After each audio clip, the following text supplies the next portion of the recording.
welcome to this conversation, the Africa Book Review Series 2022.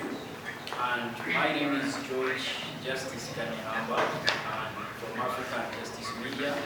And today I have an interesting panel of speakers who are going to be reviewing an interesting book with us, and that is Divine Economy Model by Bruce KOEBER, who is with us online. And we are going to be starting the conversation with an introduction about the author, first of all, and then an introduction about this book. Okay, that's right. Okay, Bruce KOEBER is, he has a bachelor's degree in forest science from Penn State University. In 1984, he got a master's degree in character from Alabama University. Okay, and if I'm to look at his work, his groundbreaking work when it comes to the field of economics, he studied economics. He wrote several books, for example, More Than Less Fair, The Human Essence of Economics, and Ethics of Economics for Today and Tomorrow. And right here, we have a book called The Divine Economy Model, which is his recent book that he actually started marketing. He resorted to his marketing in 2019, and here we are in Uganda, we are reviewing his book. Now, going back to my panel of speakers, John Socrates, who is the director of ALET, unfortunately is not with us here. And the second speaker is Simon Peter, who is a lawyer, and he will be taking us through his, a brief introduction about him. The third speaker is Nakato Jovia, a student from Makerere University. We have Ruge Anatol, the managing director, Gem Visuals Limited. And then we have Dennis Bua Oscar, who is the director at Mutindo Network. Vincent, who is the director of Mikla. And we have Dong Arthur the Walter, who is the director of Afodi. Then we have Omgetum Dennis, who is a student as well. And then we have Acheng Elizabeth, then Ellen Moore, who is a political scientist. I've just talked about their names. I'm going to give each speaker a chance and say hi to our viewers. And I'll start with Simon, Mr. Simon. My name is Simon Peter. I'm a lawyer by profession. I work with Bule and Mega Company Advocates as an assistant. In the same vein, I join my colleagues in this book discussion so that we see how we can, as youths, change our lives through interconnecting each one of us. I beg to submit. Thank you. Okay, thank you so much. Today I'm joining the discussion of the Divine Economy Model. I'm so happy to be here and looking forward to discuss issues with everyone here. All right. Now the next speaker is Odong Arthur, the orator. My name is Odong Arthur, as it has been made clear. Yeah, I'm glad to be part of this discussion and hope to hear the best of it. Thanks. Okay. Thank you very much, George. My name is Dennis Bua Oscar. I am the founder and team lead of the Team Network, a network that centers in leadership development, entrepreneurship, and advocacy. We're very proud and honored to be part of this discussion. We are able to be partners, and we hope to always champion such discussions to help us understand the role of the economy and our role as young people or as citizens in the economy in order to achieve economic prosperity. Thank you very much, and I hope to have a very great discussion here. Okay, thank you, Dennis Bua Oscar. And from there, we are starting straight to discuss the book. First of all, you've realized that we have a diverse panel of speakers from different fields. We have medics, we have social entrepreneurs, we have leaders from the different transformation organizations and think tanks. But right now, if you look at this book, let me hope the camera can see this book. I hope everyone has this copy, and we've had some time to read through this copy. And that is the Divine Economy Model by Bruce KOEBER. And when you look at the forward from Hunter Hostings, you really realize that the way people understand economics is that of science and a lot of mathematics. But Bruce KOEBER decides to bring a model that will help us understand economics in a divine way, the way the economy works in a divine way, in a model kind of relationship. Okay? So with that said, I'll go straight to, we are going to be sharing or discussing the chapters of this book and sharing a lot of insights about the same book.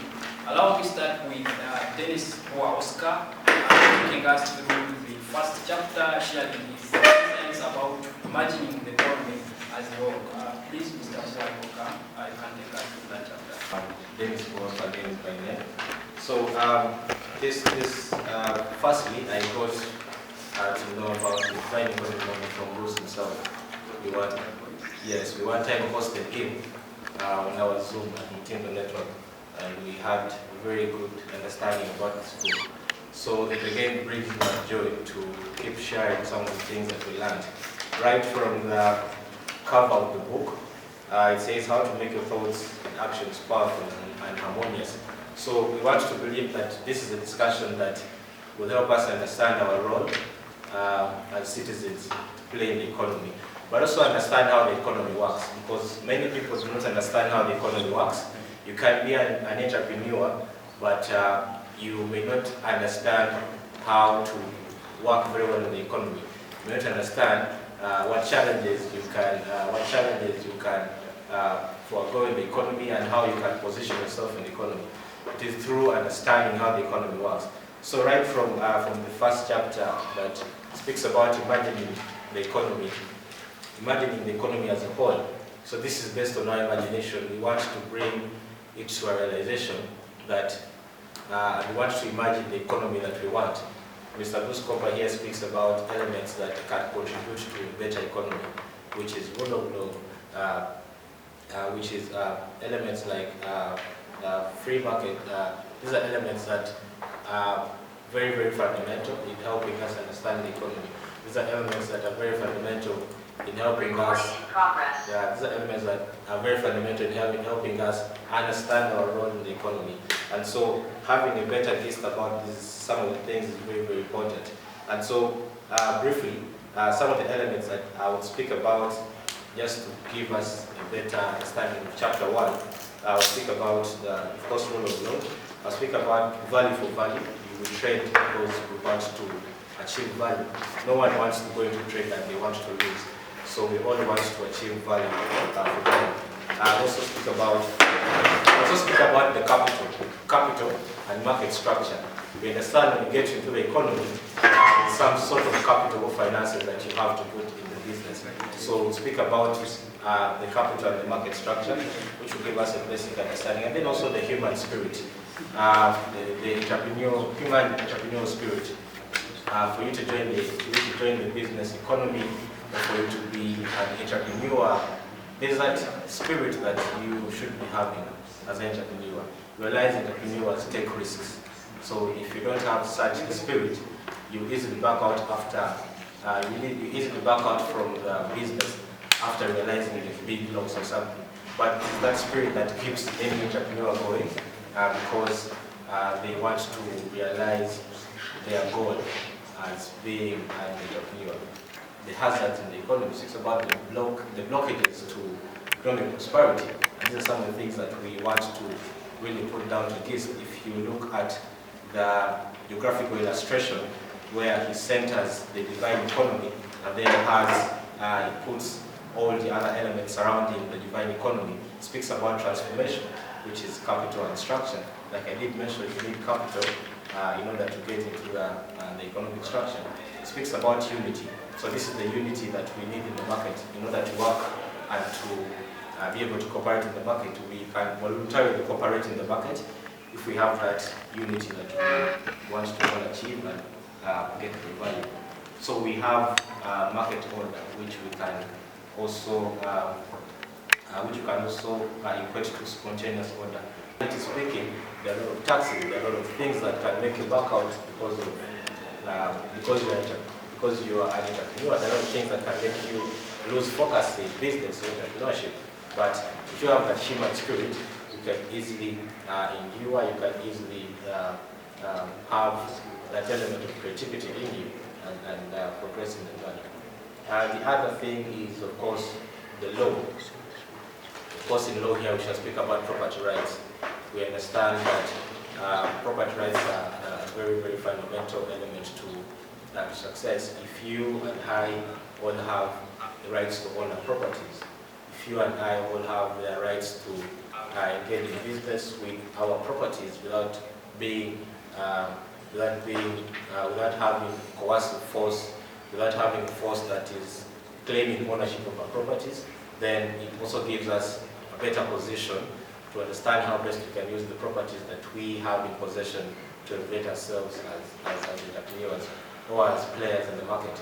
So justice is also another element here that surrounds the divine economy. We understand that living in a world where we have a lot of different human beings with different intentions, with different agendas, we need an element of justice. We need justice. Justice should prevail, not in bad faith, but justice should prevail for the betterment of everyone in society. Justice should be a principle that everyone understands. It should be a principle that allows all of us to cooperate without having any coercive force, without having any favoritism for a particular group or something, but justice for all. And that is the exact reason as to why we want to achieve the economic prosperity and push that agenda in that basic level. Learning of all the things, of all these realities that we see today, of all these consistencies or inconsistencies that we see in our economy today. Given the fact that we are young people who want to better the world, we have entrepreneurs here, we have leaders here, we have students here who are into different careers. So it would be better, very much better for us to understand our role in the economy and to also understand how to operate in an economy that has some of these realities and challenges. Thank you very much. Now, from the point of view you've been giving us the introduction of this book, you talked about how the divine economy is actually leading to transformation, to law, order, which are the 5 dimensions that you're talking about.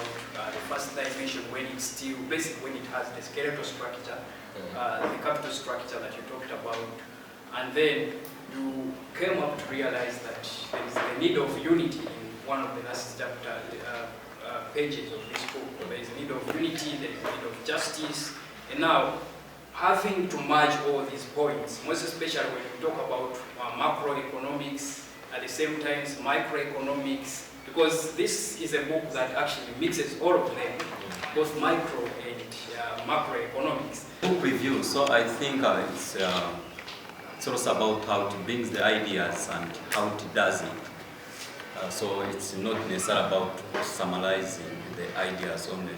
Now to give a background, this guy, KOEBER, looks, is a Baha'i, so that's his religion, and he studied Austrian economics. So when I was reading the book, the truth is, the book in the first page, it promises that it's going to use mental models to make life easier, but it was a little challenging. So I had to go ahead and I tried to analyze, even the words in the books are technical, like you needed to know his background to understand what he's preaching, especially if you are a first-time reader of such a philosophy. Now the book is awesome because it brings really a new dimension of economics. Like Mr. George has said, it's trying to bring the mathematical or scientific definition of economics to human nature and kinds of soul and spirit. So it's not a surprise that it was a little challenging to us. It's because it is preaching a new dimension of economics, which is exciting and interesting, and I'm really happy to be on this journey. So in chapter 3, basically actually talks about bringing ethics, morality in economics. Now, like in the chapter 1, our friend summarized the whole model, and in chapter 2, he has told us about the entrepreneurship part of this model. And now in chapter 3, it brings about the essence of morality and ethics in business. Now, for me, it's an interesting book from that perspective. So he argues that the sin in the whole of economics that we have been taught is that actual economics is a separate business from the sacredness. And for him, he connects the usual actions of everyday man to actual eternity. So he says actual economics is not something we can bargain and define the boundaries. He says it's continuous and it is eternal.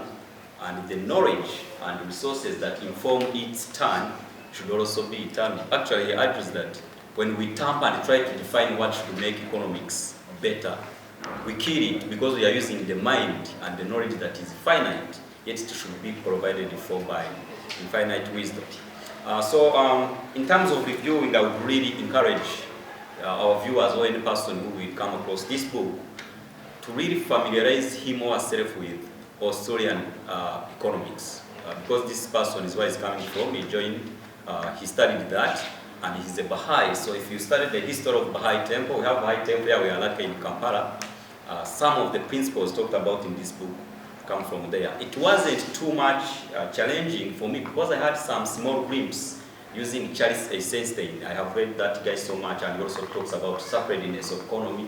Actually, I read a book called Sacred Economy, and it inspired actually the branch of entrepreneurship that we do at MICLA is called Sacred Entrepreneurship.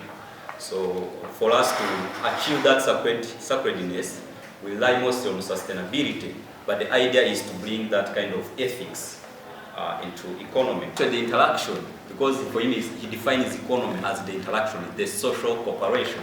He says it is actually possible because what we are trading, the services, the acts, they are actually goods, not bads. And he says that goods is possible, or the good side of our economy is possible because virtually there is something inherent within humanity that pulls us to doing good to ourselves and to the rest.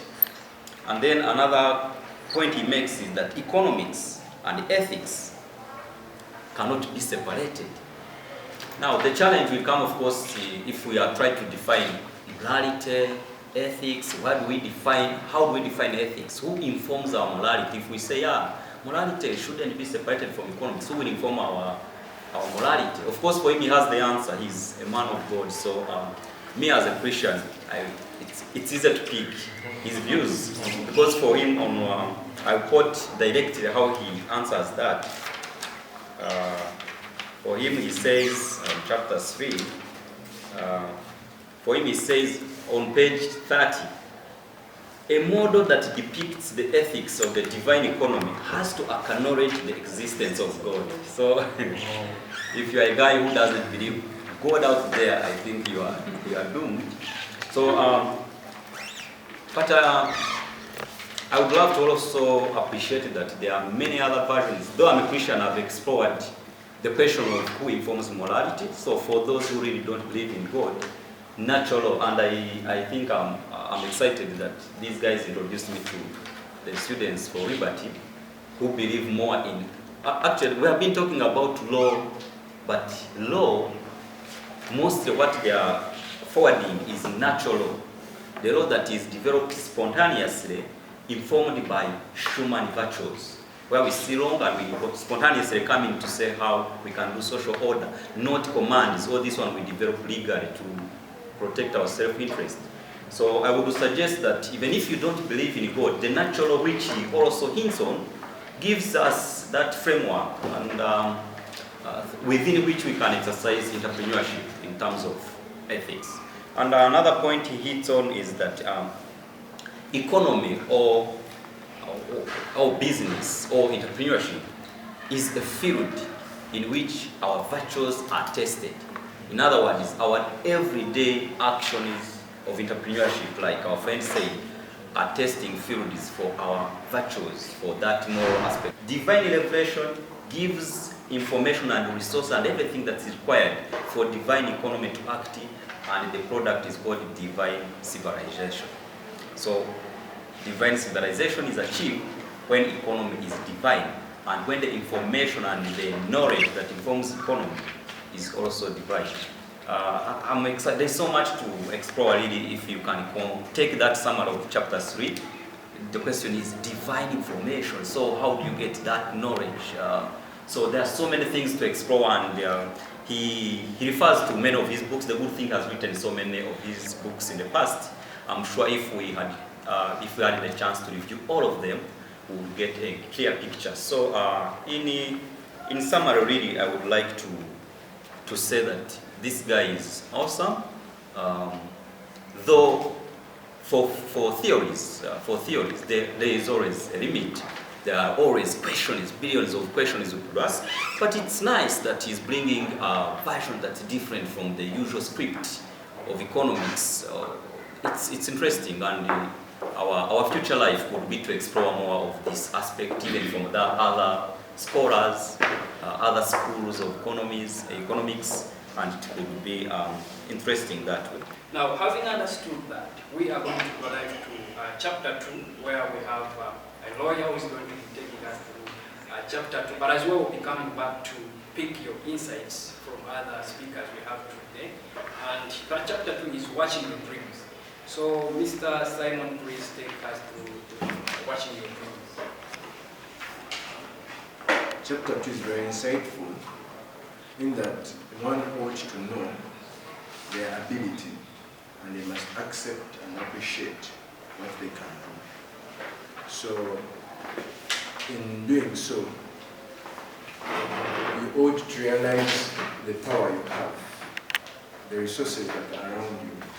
You have to appreciate that however small or however much you have something with you at hand, you can always use it to that effect. Having my former speaker discussed chapter 100, and there are two things under chapter 2 that come in, also law and order. Where there is order, we shall always see unity, and where there is law, we shall always appreciate the mere fact that things will be proper, because everyone shall act according to the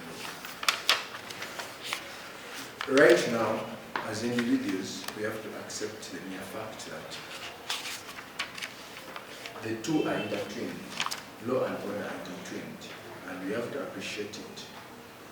Therefore, in so doing, we look at law and order and how it affects positively or negatively in our economic structure or our socio-economic structure, and in that way, the perspective in what we shall see in the preceding chapter.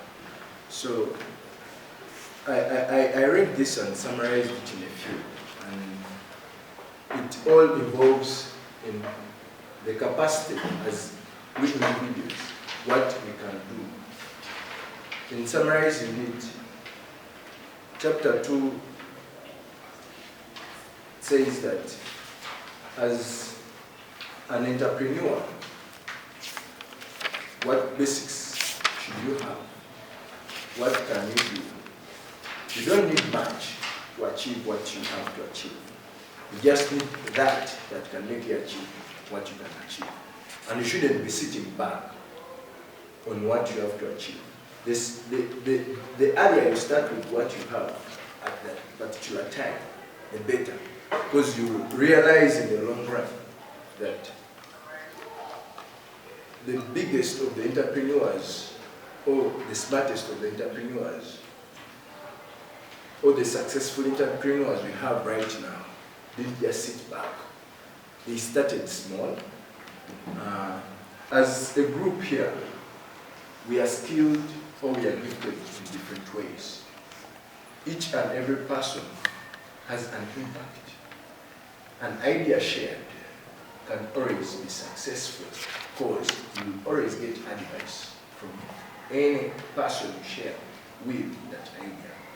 So, under chapter 2, you ought to realize, you ought to see how your dream can be achieved, how realistic you can make that dream come true, and How can you make that dream come true? It is by realizing, accepting, and appreciating what you are surrounded with. To become an entrepreneur, you don't need too much capital. You don't need the billions of shillings to make or to be a good entrepreneur.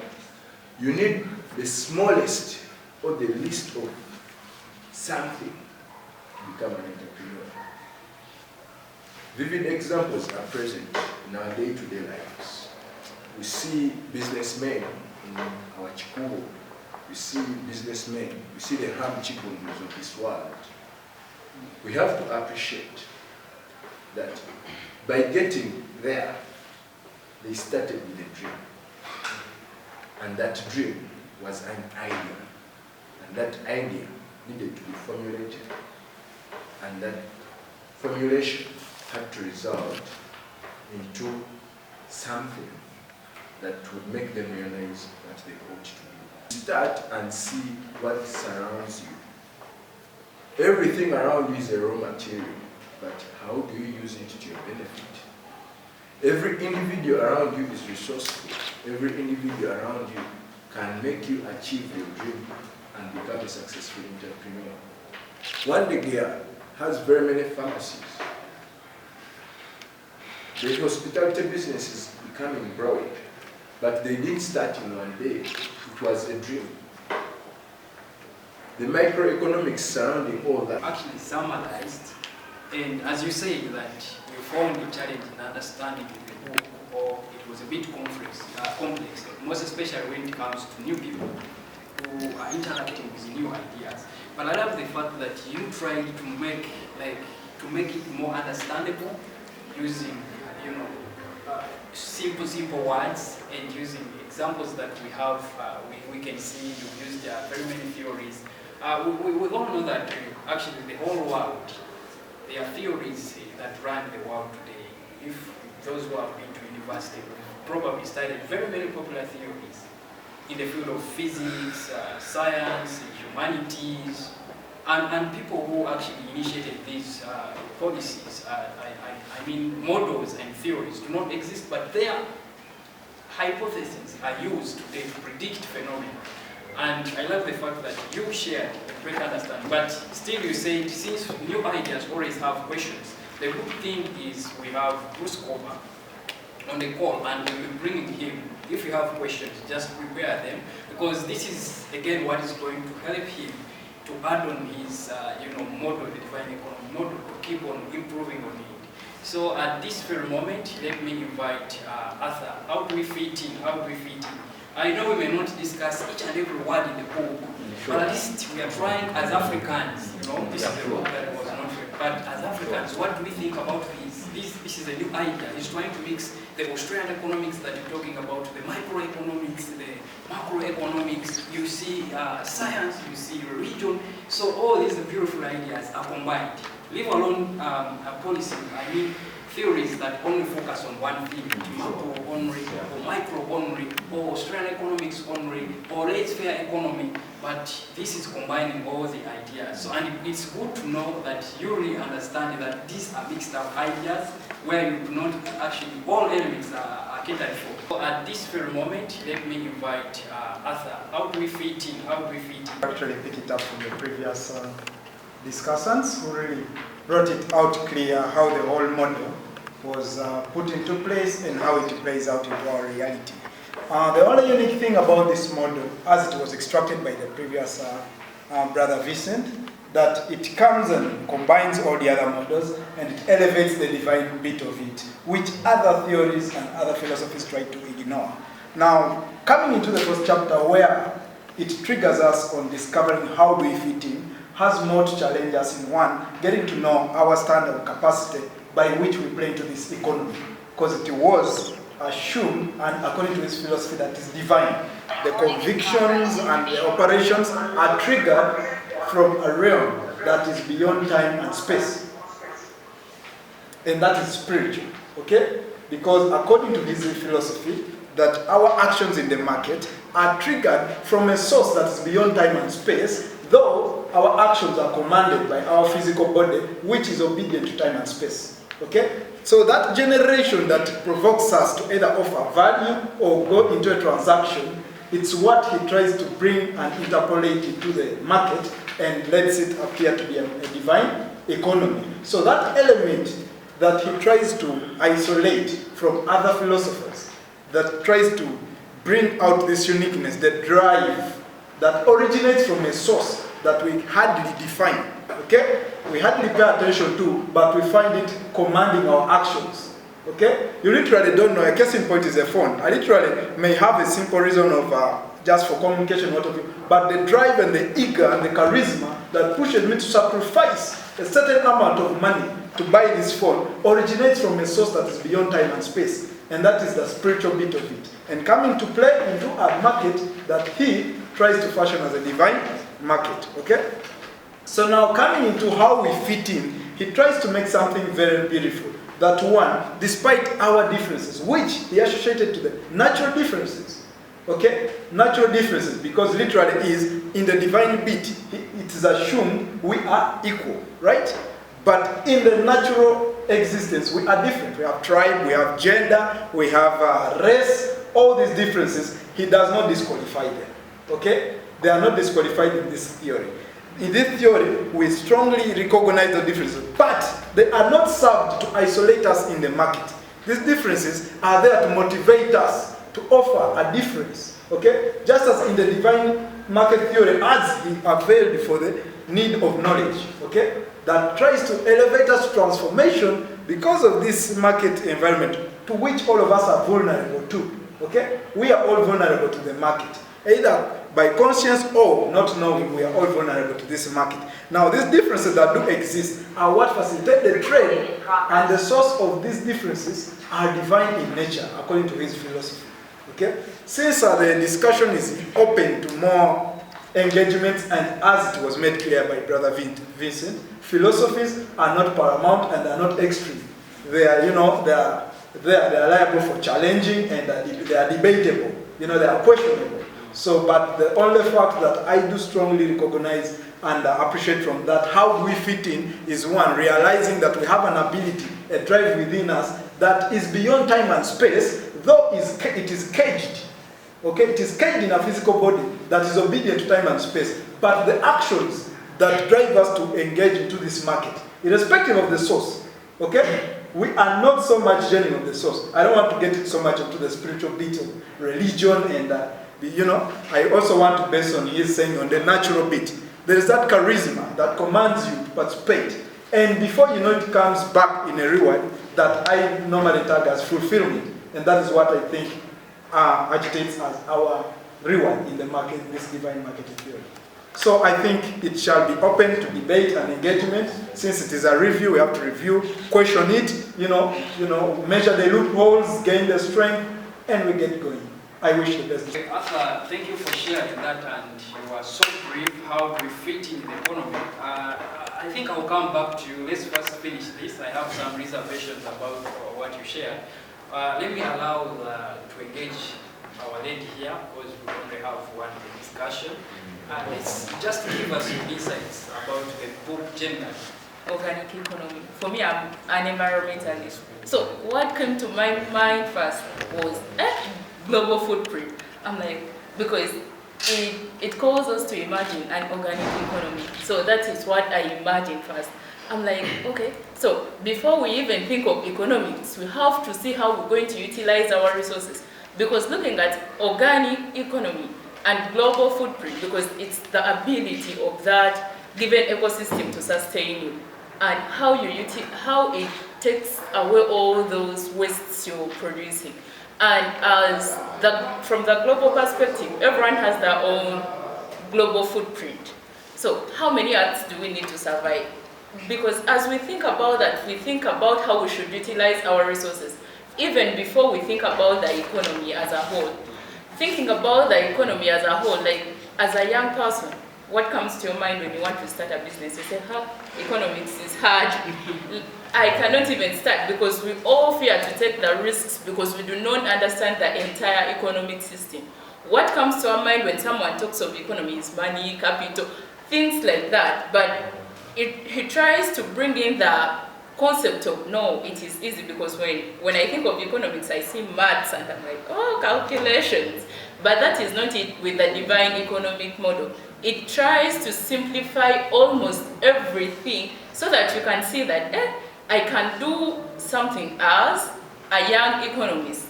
Looking at chapter 2, before we go into the human spirit, the law, the order, he calls for different variables that, as an economist, what should you be with every simple thing? Like for the first one, if he calls for flexibility. As economists, you have to be flexible. You have to be with courtesy, excellence, patience, assertiveness, mercy.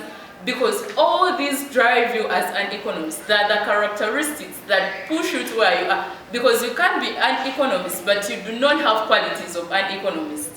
You could be like, oh, for me, I'm an economist, but you're not assertive. You cannot present yourself in a confident way. You're like, no, that one, you're out. You have to be with courtesy. You have to be with excellence. So for me, while I was looking at his model, I first left out the divine part of it. That is it. And I first looked at what he calls for as an economist. What does the model put in place for us? How do we fit in at the end of it all? Because it is not about reading and understanding. It is about reading and putting what you're reading into place. Because I'm saying like, oh, there is patience. And each one is asserted to a certain thing. Because from the first point, because there is Cartesian one, I didn't look at that. I just looked at the 4 pillars of order, law, human spirit, and transformation. He says that to drive all that, you have to look at the latent and active entrepreneurship. All those could be there, but latent and active entrepreneurship are like the water, because he said that is like the water to drive this divine economy. So before we even put God in place, because the divine comes in chapter 3 after you understanding what you need as an economist. Then you put God in, because everything you need God, because God gives us hope to do everything, because you might be in your journey of entrepreneurship and you lose it. But what does he say? Everything needs God for you to push through everything. There is the word of God that you can look up to so that you can put these things in place. Majorly, starting with page 40, where he articulates that a person or an individual is in charge of his satisfaction and happiness. And he incorporates it with what is symbolized on page 42, whereby he talks about that economic equilibrium, which bears liberty and justice. And this entirely tried to create a difference as juxtaposed to the theory earlier on propounded by these other philosophers. If you look at Karl Marx in issues of materialism and communism, then you also look at what Reverend Marcius had to articulate in about his theory of the Marcius population theory, in which he stated that time is going to come when people are more than food.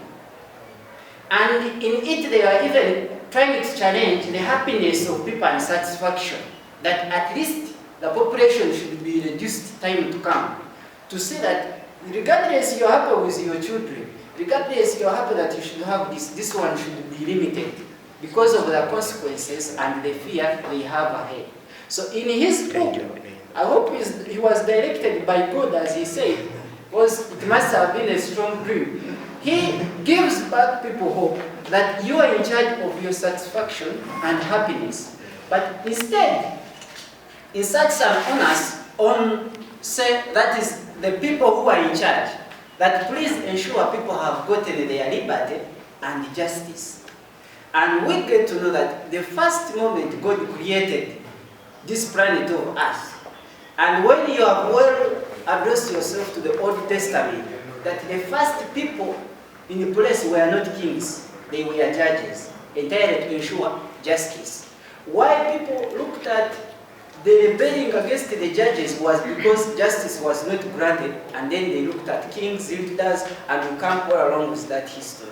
But he brings in hope and says, let there be liberty. Now, if we look at liberty in our context, that here in our nation, when liberty is granted, a case in point in the economic production we have, that you are not restricted on doing this. Say, a case in point, we are looking at the marijuana now that is being planted, and it is giving a lot of money, but people are being restricted to have almost 200 acres to use to start up marijuana plantation, and being assured that you can meet a license of 2 billion. So entirely you're limiting some people who will plant their 3 acres and also get money out of it.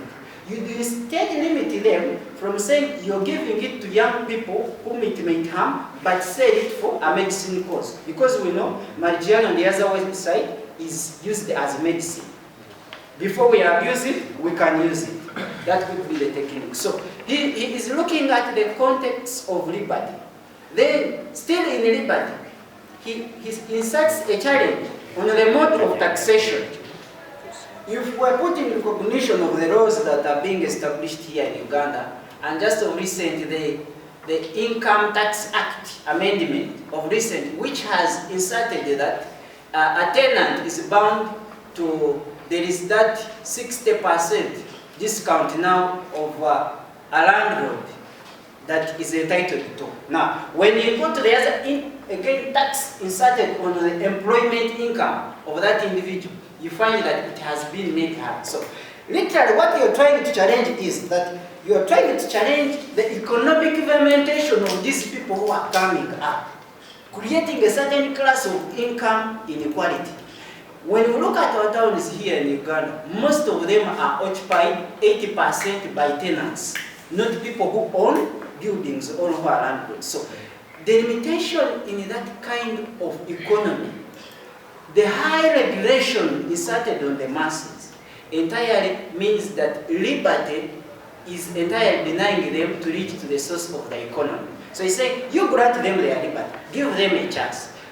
The last quotation on liberty, looking at the mode of education, all our parents have been convicted that when you started to become a doctor, my son, it is a hope of income for our family. Yeah?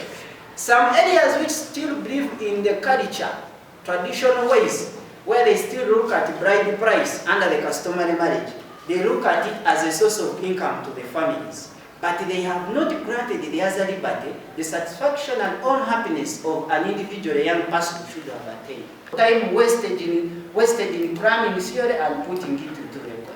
Now, leaving aside liberty, let me set my summary in the context of justice now. Now, here when he talks about justice, that entire, when people are granted that quick hearing, let it be you complaining, let it you be the other party that you are defendant. How quick has your matter been heard? Your property has been robbed. What time has court taken to ensure your property is back? Okay? Now, in the delay of justice to grant you that, most people are demoralized in going ahead to produce in the economy. Let it be the patentable restrictions inserted in Uganda, that even you set a claim and try to challenge it in certain organization, upon restrictions of lack to grant you a patent right, that due to that lack of justice, most people are discouraged of coming up with new ideas and producing their own things.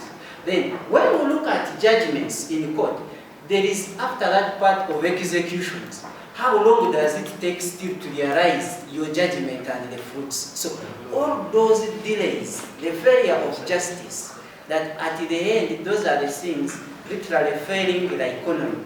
And I hope that's why a time when Nixon is convicted and he says, we doesn't resort to the natural law, other than the positive law, because natural law is that law where people believe that morally, I have robbed this property, but I have done bad. I stand, this is a sin, this is something not good. Other than certain people, which would be positive law, that are setting this law on their interest. And whereby we see that most governments, to be honest, in Africa, when you are relying on the positive law, but still looking at rule by law, not rule of law. They use the law to benefit them, not the law for the benefit of others. So briefly, I applaud him for granting hope on that. But then I will also set a question to him on the issue of satisfaction and happiness.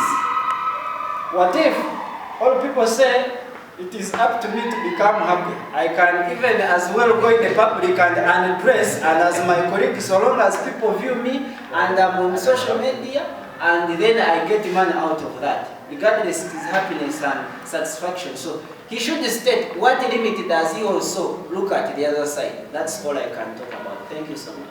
Okay.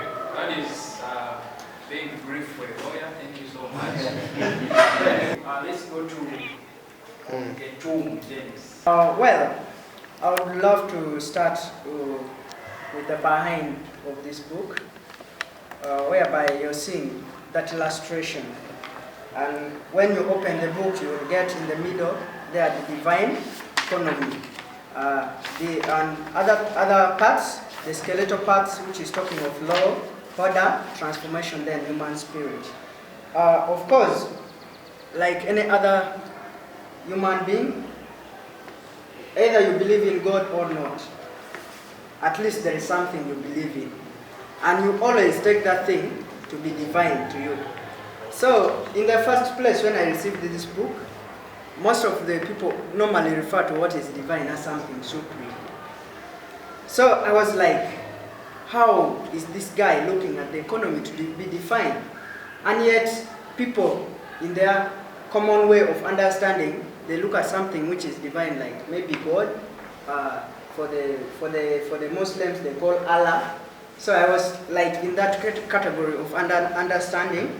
But to bring to the view of this book, it says economy, that the meaning of that divine economy.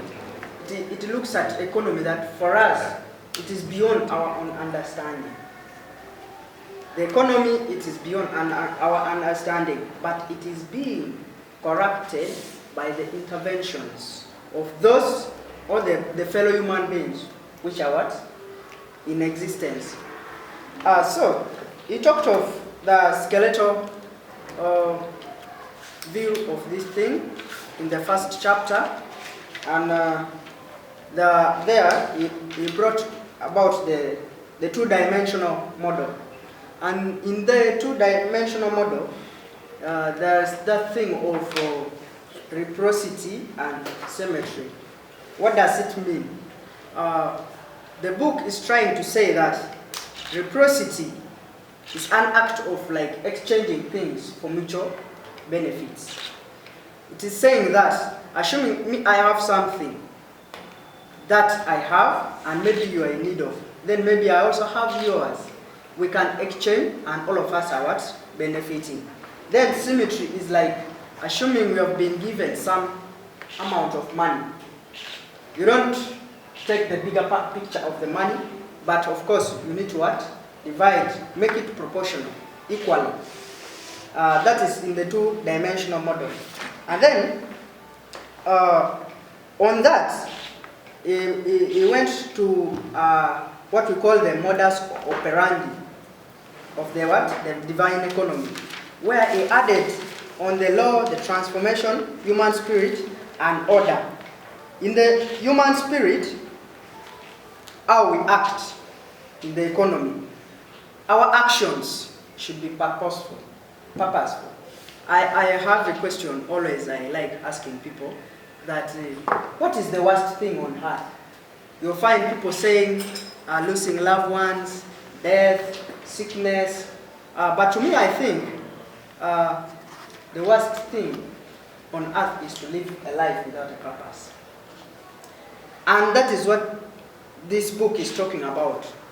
Human spirit, you have that spirit in you. How do you act upon it? To either create an economy, maybe for yourself, for your family, and for the rest of people. That is what it is in that human spirit, the actions our actions should be purposeful. And then we talked of transformation. Transformation, whereby he gave in the modus operandi the capital structure. In Uganda here we have the capital, we have the oil, we have the diamond, we have the gold, we have whatsoever. Even you as a normal person, assuming you've got a new job, you start saving. But how do you use that kind of saving? The capital structure. We are seeing those countries which are developed, but there is a way they used their capital in a good way, rationally, through saving. And then later, after saving, you invest. When you invest, you're creating employment. And in that employment, all the people that you're employing, they are also progressing. You never know, they might also keep on be saving and as well invest. So it will bring that interconnection in this economy. Like when you see in these things, we have the divine economy in the middle, but there is interconnections between all these. The law, the order, the human spirit, and transformation. All these things, they are interconnected, if you are to see from this diagram. And that is the meaning of that thing. Then he talked of the law, and that is having property rights. When you have your properties, there should be rights over it. It may not be only property, but it is also part of what? Human rights. You have the rights, the freedom of expression, the freedom to do something, the freedom to engage in your businesses, the freedom to do everything. You have that free will. That is what the book is talking about to me. Then the order, he brought that aspect of the market. The market is a social place where buyers and sellers interact normally. And now, like for us, assuming now we are in the market, we are socially interacting with each other. Oh, there is order. I'm presenting here, but I'm seeing all of us. We are what? In order, because we are listening to what is being presented. So like in the market, it is not necessarily that market, but our order is presented in the economy. Then let me leave that one. And then basing on that, he talked of knowing and acting. As human beings, you already know you're exposed, you have your hectare of lands, maybe you have some small amount of money, you are networking, social capital, you know a lot. Now, after knowing those things, what can you do? I am in a certain movement called YCS. They base on the motto that see, judge, and act. You see what is there, you first judge it, conceptualize, visualize, do everything that is possible. Then you act upon it. Assuming you are seeing an opportunity at your local place. There is something that people are demanding, but there is no one who has ever invested in it. You already know the opportunity. Why don't you see? Why don't you judge? You keep asking, doing a lot of market research. Then after you come with the action. That is what it is meaning. Then it went to the three-dimensional model on that first, in that same very chapter, whereby he talked of latent, entrepreneurship, and active. When something which is latent, it is in static form. It is at rest. Assuming you are an entrepreneur, before you do anything, you are just there, meaning you don't do anything. But now, take for instance, when you are an active entrepreneur, when you look at the factors of production, there are four. An entrepreneur is the person who organizes all these factors of production. Now, assuming you are in a latent state, meaning you want to be able to what? To utilize these factors of production. But assuming that active mind is alerted into your mind, you become active, you start investing, you start organizing those factors of production to make those productions of goods and services. And then also, in the fourth dimension, he talked of something to do with the poles of unity and justice. And I believe justice is brought about in a situation whereby there is non-violence and non-coercion. Allow me to summarize, yeah. In this place, assuming, like take for instance in Uganda, if you are allowed to exercise your freedom, there is justice to do anything. And of course, you can do those things as long as it is within the law. Then unity is like coming together, understanding in the same angle and working upon it. Then in chapter 2, where it is talking about watching your dreams come true, some of us may be having talents which are untapped. Others, you're already exercising them, but due to maybe the narrow minds, you tend just to ignore others. But now, this one is saying, how do you watch your dreams coming true? How do you watch them coming true? Some of us have friends and they say, this friend doesn't have added a value to me, but this friend is having a value to me. So, I think it is our capabilities, basing on the laws, the order, the transformation, and what have you. There should be flexibility in every walks of life in order to make your dreams come true. People to really come up, everybody to come up together. Assuming now you are a manager, you should always act nicely to all the employees. And then lastly, on the chapter 4, which is saying, see how you can fit. I think that one now depends on your contribution to the economy. It can be your sovereign contribution, but as well, like now, if someone who is not land come here, will that person really fit here? I don't think it is possible. But at least now it is upon you to decide upon yourself that in this economy, or maybe the way the trend is going, the fashions of the world, how it is going, how am I fitting? If not, what am I supposed to do? Thank you. I'll be getting back to you. Right now, allow me to invite, we have 2 speakers left, 3, then we invite questions if we have them for Bruce KOEBER. Let me first go to Elem Nyongo. I hope you will be brief. Then come to Ronald, and then Dennis and Musimi. All right. So I was saying that yes, it's very critical for us to be in this discussion, discussing this book that economists have seen some better insights from. But imagining this aspect of what this man overemphasizes, it makes me question what audience was he trying to talk to? What was his intention towards pushing for this ideology?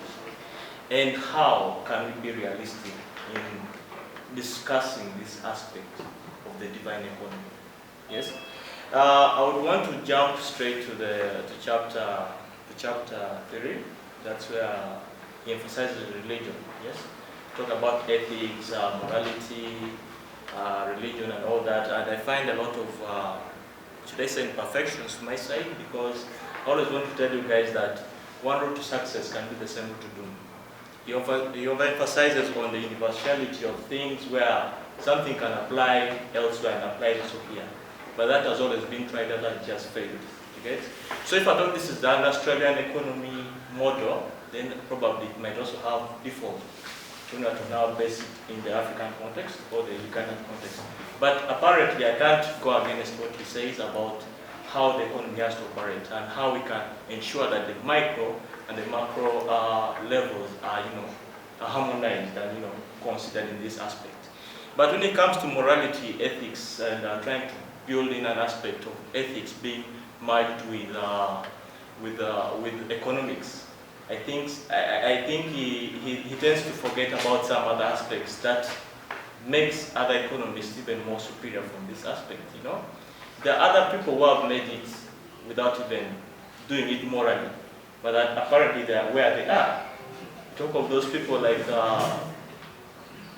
most of these rich people in America. Yes, talk about Bill Gates and whatever. These are people who have dirty money. Yes, in DRC, very many people are being killed. Ebola was manufactured, not so. and there are some other diseases that were manufactured that are killing these people. But these people have lots of sums of money in their accounts. But we're talking about ethics. What is ethics? Is ethics really divine? It talks about the natural tendencies of us knowing how some things have to be done. But it forgets one other thing, that economics is like even a war, yes? And it's built on deception. That's why there's advertisement, where I can advertise for an Infinix phone and it might be bought more than a Techno phone. Yet the Infinix phone is not good.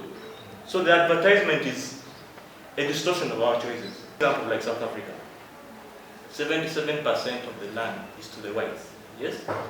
15% is to the colored, whom I would call the half castes, and 5% is to the Indian businessmen, and 4% is to the what? Blacks individuals there.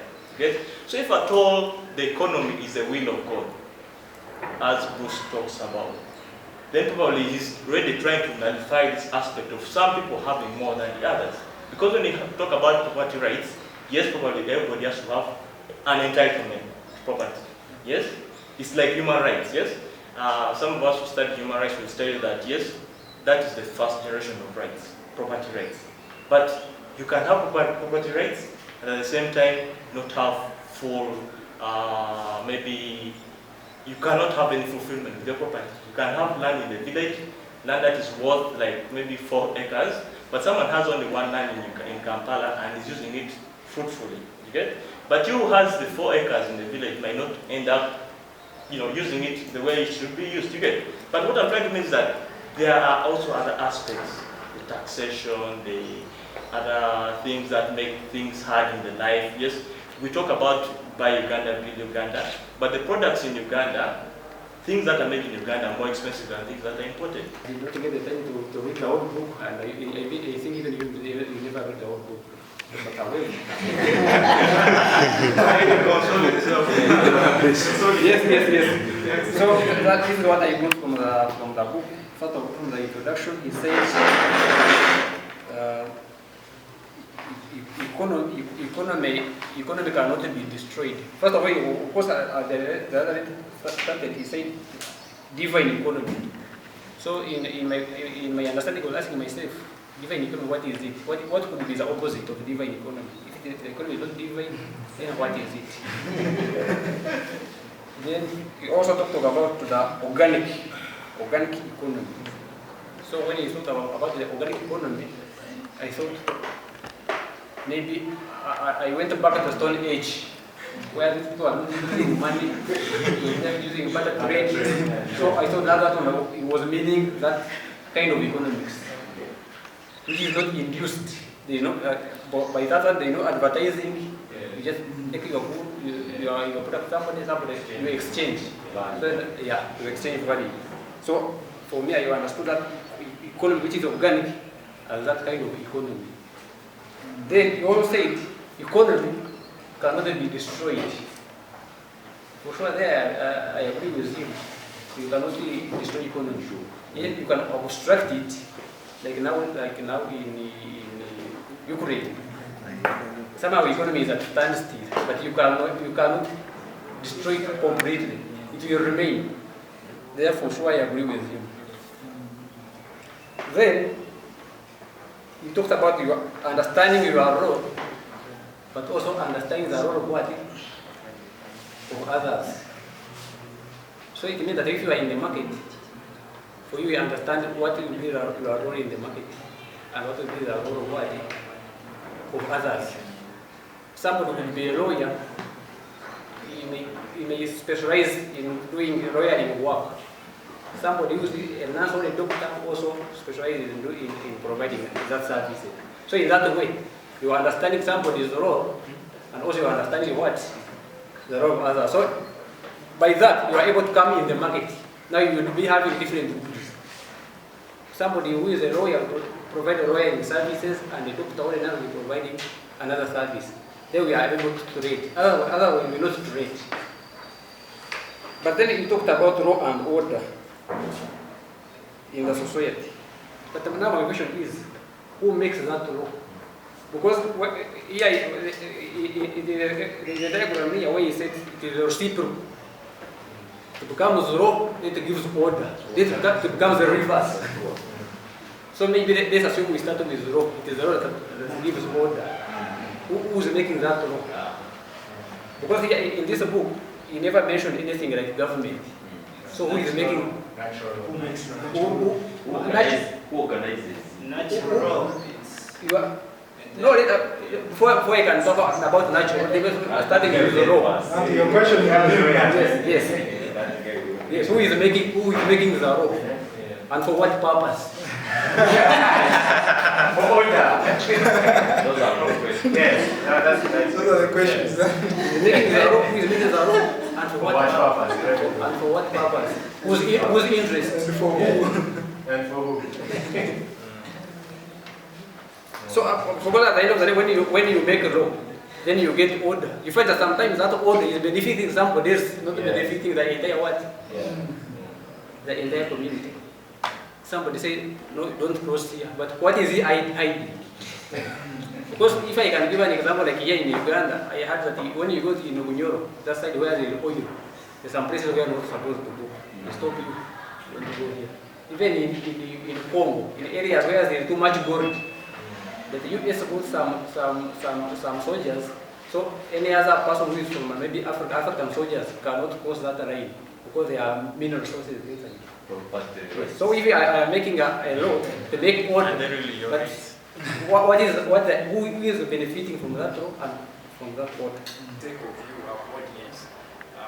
So I'm going to give this chance to the audience specifically to ask if they have. I'll take only 5 questions and then we end the discussion. If you have a question, just come sit here.